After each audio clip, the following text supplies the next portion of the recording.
할렐루야. 오늘도 참 감사한 하루입니다. 제가 있는 이곳과 여러분 계신 그곳에 우리 성령님 함께 하심을 믿고 감사드립니다.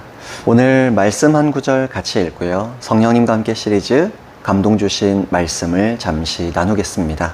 에베소서 6장 17절 말씀 한 구절만 우리가 한 목소리로 함께 읽겠습니다. 구원의 투구와 성령의 검 곧 하나님의 말씀을 가지라. 아멘.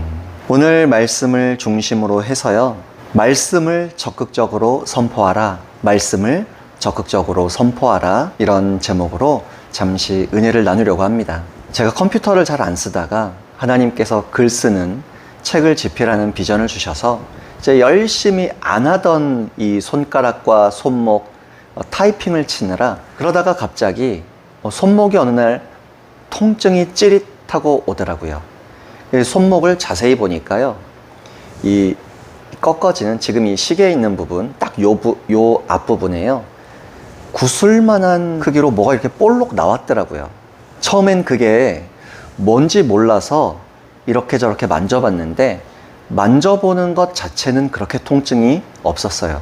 근데 손목만 꺾으면 전기가 머리에서 발끝까지 찌릿찌릿하고 통증이 점점 심해지더라고요. 마침 하나님께서 예수님의 이름으로 명령하고 선포하는 기도의 방법도 계속 훈련하고 배우게 인도하셨던 때라서 저도 그런 은혜와 간증들이 있었기 때문에 이 손가락을 여기에 딱 얹고 명령을 하는 겁니다.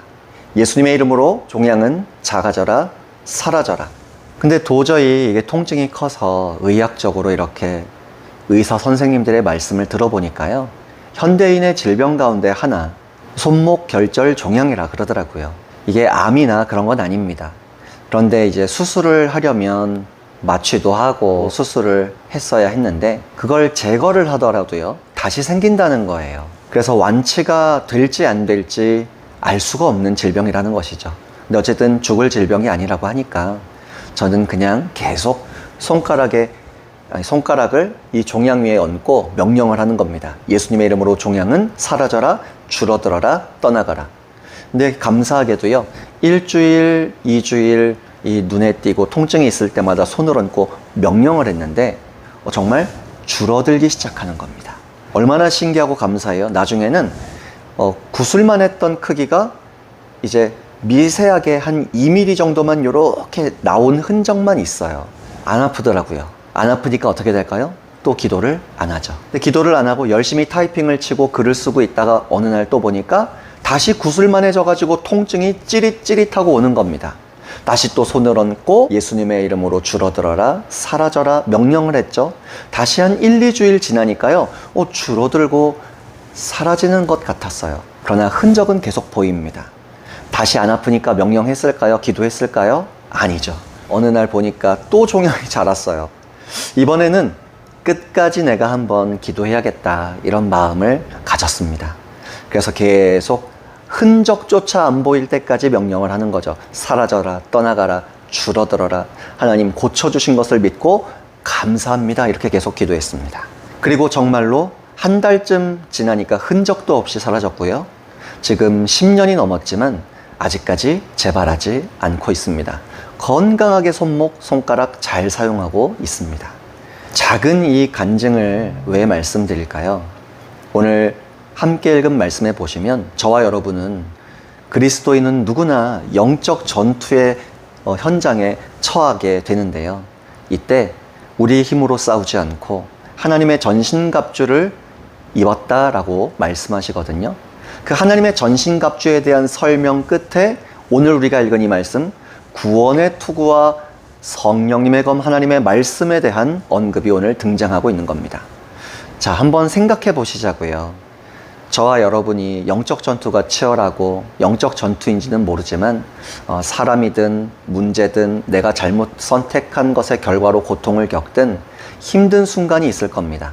그러면 그때 우리는 아직 성장이 필요하다 보니까 성장이 덜 된 만큼 원망이 나오고 짜증이 나고 근심이 되고 걱정이 되고 이걸 자꾸 말을 합니다.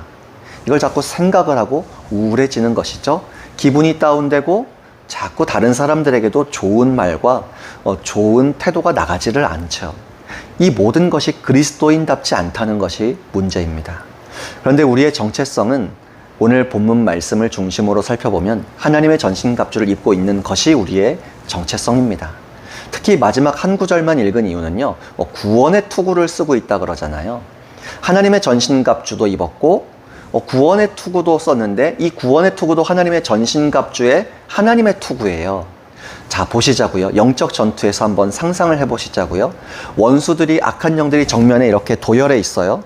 우리 하나님의 자녀들도 하나님의 전신갑주를 입고 머리에서 발끝까지 하나님의 전신갑주로 도배를 하고 무장을 하고 입고 도열하 서 있는 그 상상을 해보시자고요. 그러면 저기 끝에 있는 원수가 저와 여러분을 바라볼 때 저와 여러분의 얼굴이나 눈썹이나 생김새를 알아볼 수 있겠습니까? 아닙니다. 하나님의 전신갑주를 입고 있으니까 원수 마귀가 저와 여러분을 바라볼 때는 전신갑주, 하나님의 전신갑주만 보이는 거예요. 그러면 누구로 보일까요? 하나님의 전신갑주를 입고 있으니까 하나님이라고 착각하겠죠. 그런데 그 하나님은 성령님을 통해 우리 속에 계십니다. 우리 속에 계신 성령님께서 하나님의 전신갑주를 입고 있는 저와 여러분이 하나님의 말씀의 검을 적극적으로 사용하고 그 말씀의 권세를 누리기를 원하신다는 것이죠. 존 파이퍼 목사님은 이런 말씀을 하셨어요. 마귀는 무엇을 먹는가? 우는 사자는 무엇을 먹는가? 피와 살은 아니다. 마귀는 우리의 믿음을 먹는다. 불신앙 말이다. 안 믿겠다는 믿음. 사탄은 지금 여기에서 교회, 예배 현장에서 일어나고 있는 일들을 끔찍하게 싫어한다. 그는 당신의 믿음을 삼키려 한다. 사탄은 모든 방법을 동원하여 당신의 머릿속에 생각의 씨앗을 뿌려서 불신앙의 씨앗을 뿌린다는 거겠죠. 믿음이 자라게 하는 목회자의 말을 우습게 여기게 만든다. 하나님을 의지하고 믿게 만드는 말을 우습게 여기는 생각을 넣어준다. 마귀는 당신의 믿음을 삼켜서 부술 수만 있다면 당신이 뭘 하든지 신경 쓰지 않는다. 그렇습니다. 저와 여러분이 하나님의 전신갑주를 입고 있고 원수 마귀가 저와 여러분을 바라볼 때 구원의 투구를 쓰고 있으니까 저와 여러분은 안 보이고 하나님이 보일 텐데, 근데 이 구원의 투구의 이 한복판에서 하나님의 말씀이 나와야 되는데 뭐가 나옵니까? 안 된다, 할 수 없다, 짜증난다, 저 인간 왜 저러냐, 비판하고 뒷담화하고 원망하고 짜증내고 근심하고 걱정하는 언어가 자꾸 나오면, 말씀 대신 성령님의 검 대신 이런 감정, 불신앙의 언어가 나오면 원수 마귀가 어떻게 생각할까요? 하나님의 전신갑주를 입은 저를 보고 하나님인 줄 알고 걱정하고 두려워했다가 어라? 겉보기만 전신갑주를 입었지 그 안에 있는 녀석은 하나님이 아니구나. 하나님의 자녀가 아니겠구나. 혹은 하나님의 자녀답지 않은 믿음, 신앙 상태겠구나. 여러분, 우리가 하나님의 자녀로서 하나님 닮은 언어 사용하시자고 부탁드리고 싶습니다. 그래서 우리 안에 계신 성령님을 계속 생각하시고 성령님께 힘든 상황을 여쭤보시고 허심탄회하게 아뢰시길 부탁드립니다.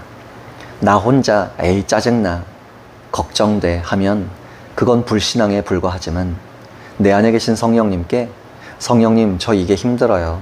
저 말이 너무 힘들어요. 이 상황이 힘들어요. 도와주세요. 도와주실 줄 믿습니다. 예수님의 이름으로 나는 축복을 받은 자요 이미 승리한 자다 라고 선포하는 것은 믿음의 기도요, 말씀의 검을 사용한 말씀의 능력을 경험할 수 있는 큰 믿음인 줄 믿습니다. 오늘 하루도 저와 여러분이 하나님의 전신갑주를 입고 있는 사람답게 원수가 좋아하는 미성숙한 불신앙, 원망의 말 하지 말고 불평, 걱정, 근심 이야기 하지 말고요. 감사의 언어, 찬양의 언어, 믿음의 언어, 특별히 하나님의 말씀에 이 상황을 돌파하게 하시고 역사를 일으키시는 그 말씀을 붙잡고 묵상하고 선포하시기를 예수님의 이름으로 부탁드립니다. 수고하셨습니다. 할렐루야.